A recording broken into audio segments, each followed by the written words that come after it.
Hey, kia ora whānau, welcome back to Word on Monday. This is Rewai Takau here. It's finally coming into that winter feel. It's cold in the mornings and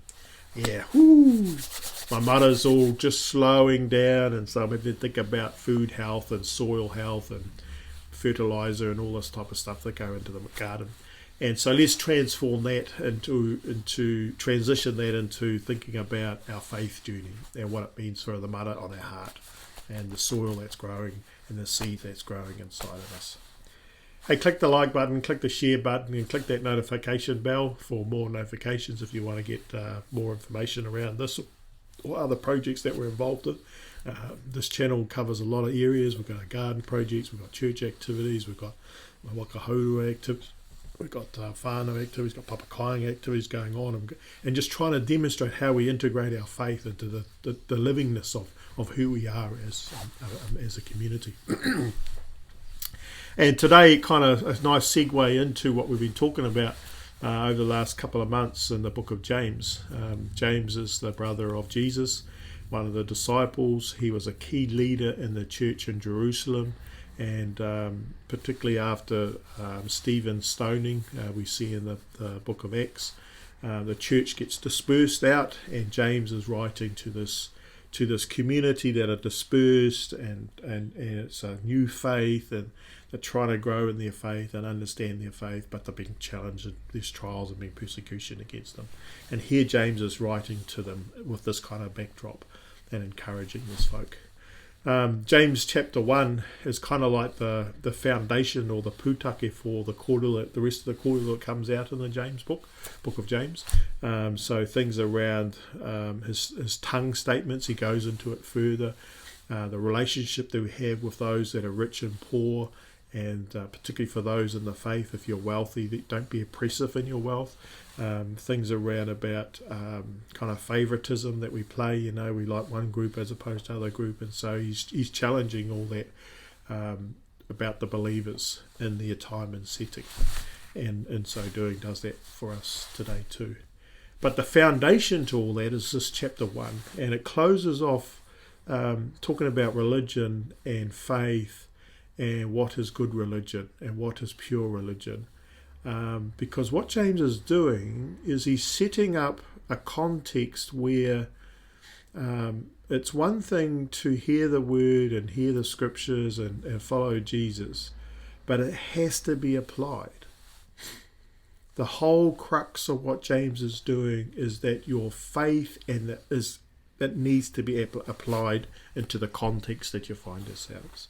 And in the context of James's time, where Rome was pretty much the colonial office of the period, they have got control over Jerusalem. They've got control over Judea, which is now Palestine. They've got control over the market system. They've got control over the highways. And so here are the Hebrew people, the Jewish people, trying to find a way of existing.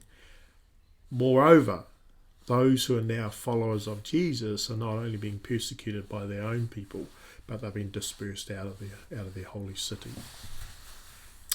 And so here we find ourselves in James chapter 1, verses 26 and 27, but 27 in particular, where it says this: "Religion that God our Father accepts as pure and faultless is this, to look after the orphans and widows in their distress, and to keep oneself from being polluted in the world."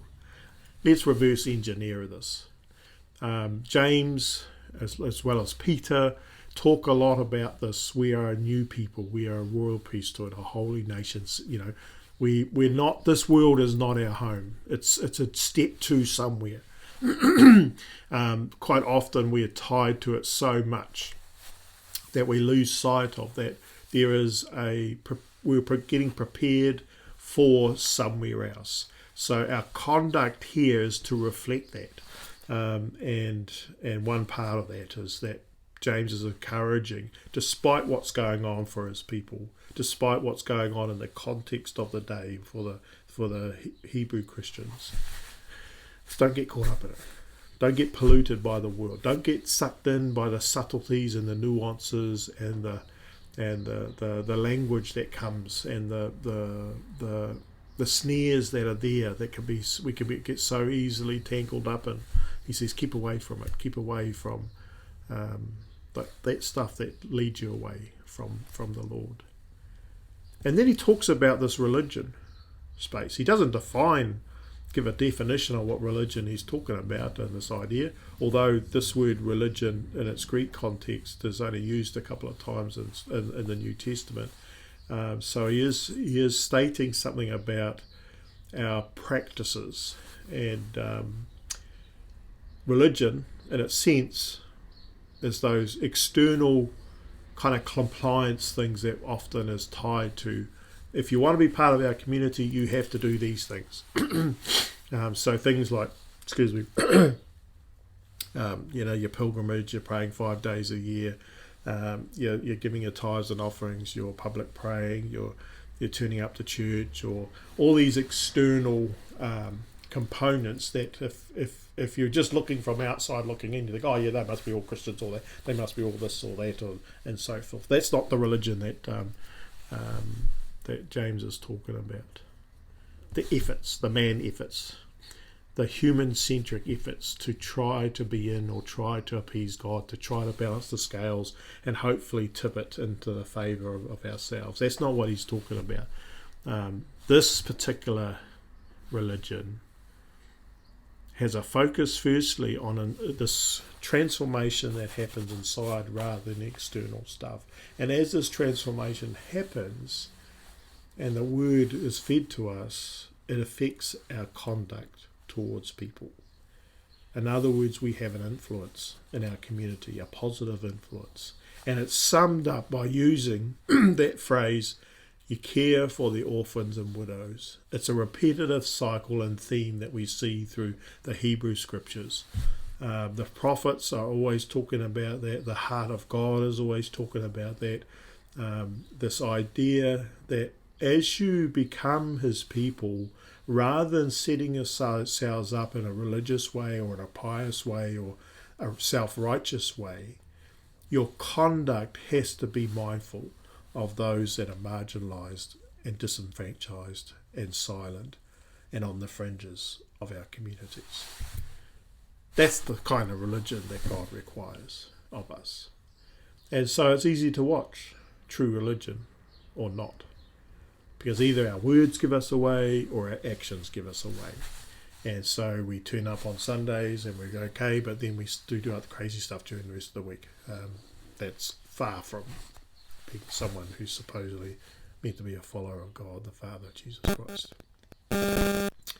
So here, in our readings today, our actions as transformation of our inner life is a growing awareness of God's presence in our lives through his Holy Spirit, and a growing holiness towards God that starts with the transformation of the heart, where the seed has been sown and the spring of water has been opened up to flourish in our lives. Kia ora whānau. That's my thought today. That's what I've been thinking about, and that's what we were sharing yesterday around our faith community here, is that this ongoing journey of knowing God and making him known, and making him known through the transformation that's happened in us. We don't make him known because we're trying to earn our way into heaven, but rather it's because we're responding to the heart of God and the call and mission of God in our community, and therefore acting. We're giving effect to that transformation that's going on. So again, thank you for being with us. Thank you for sharing this time with us, and I pray that the Lord will bless you and keep you. You'll keep his face shine upon you over this week. And whatever you're doing, may you find those little steps, those little increments of grace being able to transform you to have a great influence in the spaces you find yourselves this week. This is Rewa Te Kau, pastor at Kaikoura Baptist Church. Mā te atua koutou manaaki te aki ngā wā katoa. Nō reira, ngā mihi atu koutou.